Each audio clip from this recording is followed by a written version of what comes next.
was immediately drawn to the fantasy of having a Coke this big. Seeing the Caucasian kids brought me back to my kindergarten years, where I clearly remember reading about the story of Timmy and his brother and sister. And it's not because they were white, but the color shades remind me of those vintage children's books. We see the back of five kids who, like me, are taken in by the Coke bottle. One reaches out to touch the yellow ribbon, while this kid is stretching out his hand, perhaps pointing at the bottle. We may not see the arm, but the way his shirt is pulled up, exposing his belly button, gives us that impression. The bigger kid beside him seems to be following where the arm is pointing. The remaining kids are just looking. One is standing while the other one is seated, Indian style, smack at the bottom center. Although all kids are connecting with the Coke bottle, it is the kid who is seated that makes the most connection.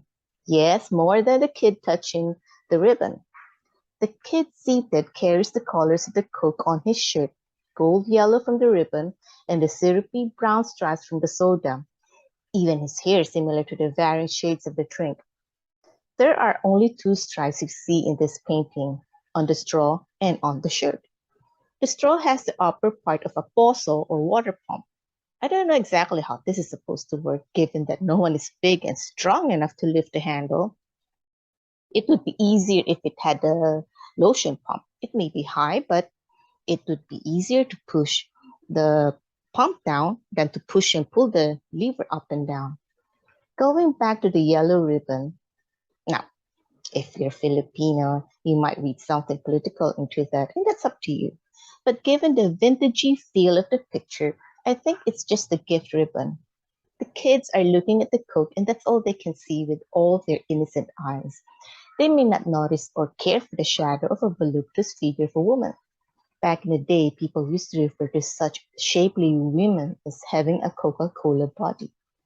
The artist Salvador Sierra calls his piece Cola Body Overload.